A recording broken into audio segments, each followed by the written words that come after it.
let's get into your highest conviction ideas. It's time for your pro picks.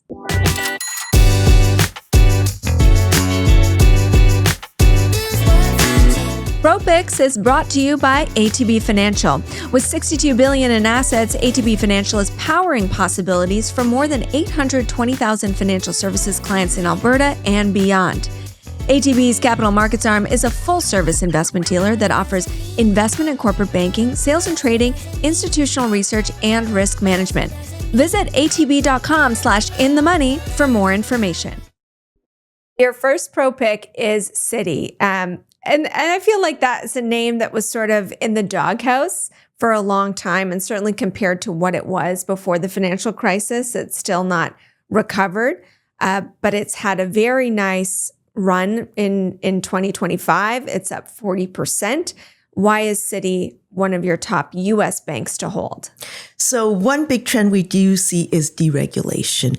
And we do think that Citi will benefit from that. They are a global, systematically important bank. So we do think there'll be some reform on that so that they don't have to hold so much capital. So when you think about it, since the great financial crisis, we've been asking banks, to have more regulation, more capital, and that's finally turning. So that's benefiting the banks.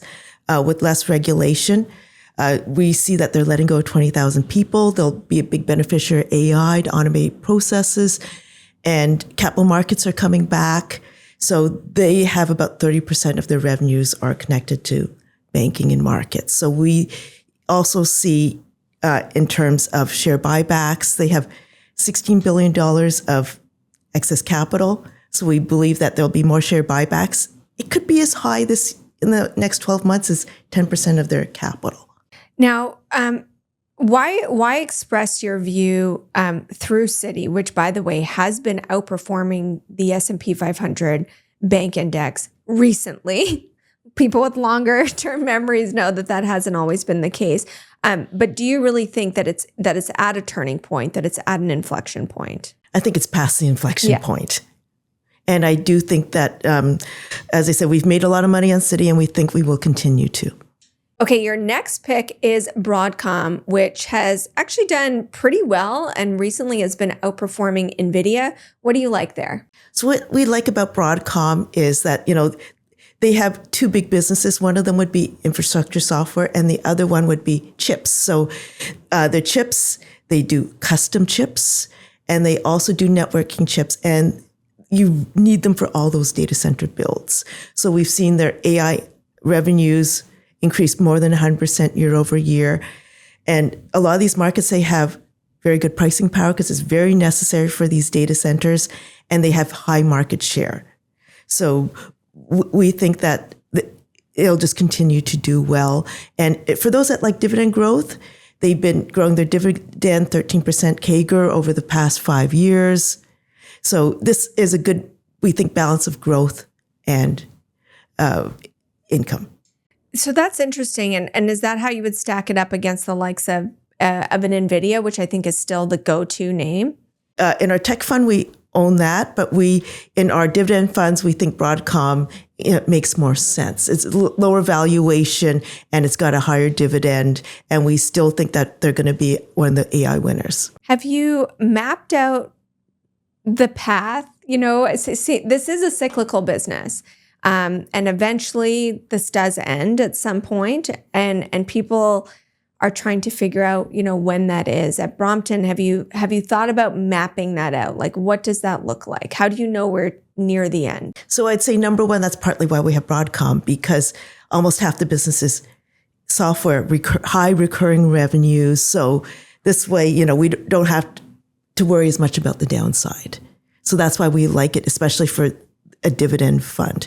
And so far we see that there will be a point where, the AI CapEx will slow down. Hasn't slowed down yet, but we do think it's going to slow down at some point. And ironically, what stops it is actually electricity.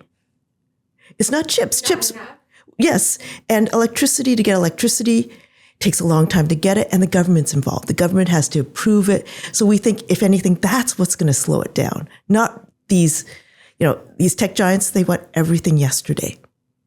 But the government, they have to go through their due process. It's going to take a while to get a lot of the electricity needs.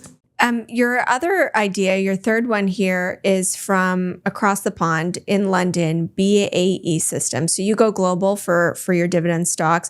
BAE is one of them, also has had a tremendous year, trading near an all-time high. What's taken it there, and why do you think it can go further? So one of the other big themes we see is that political risk is getting higher. And this is one way we're expressing that. The world, unfortunately, is becoming a less and less safe place, and we need to defend against that. And you see Donald Trump is going to his NATO allies, going to Japan and asking them all to spend their fair share on defense. So especially Europe, Canada. So Europe, last year they spent 2.1% of their GDP on defense. This year's 2.5%, and they're going to promise to get to 3.5%. So a European defense company will benefit more, we believe, than, say, a U.S. defense company. And they operate in air, which is about 55%, so that would be planes, missiles, water, navals, about 35%, so freighters, ships, and then 15% would be land, like tanks and such. So they have a nice diversified portfolio.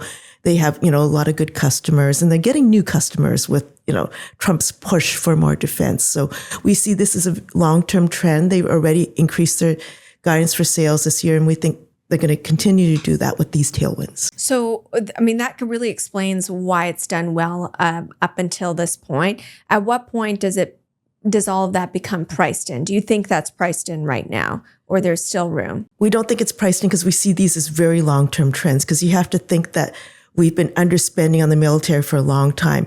I used to work for the Canadian Air Force, and even then we didn't spend enough. So there's a lot of catch up to come. What did you do for the Canadian Air Force?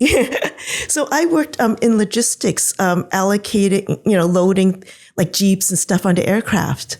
That's wild. Before being a fund manager. Yes. I guess that trains you to have a very analytical mind. Yeah, I did that when I was in engineering. That's so cool. Laura, thank you so much. Great chatting with you, and thanks for bringing these ideas to us. Thank you.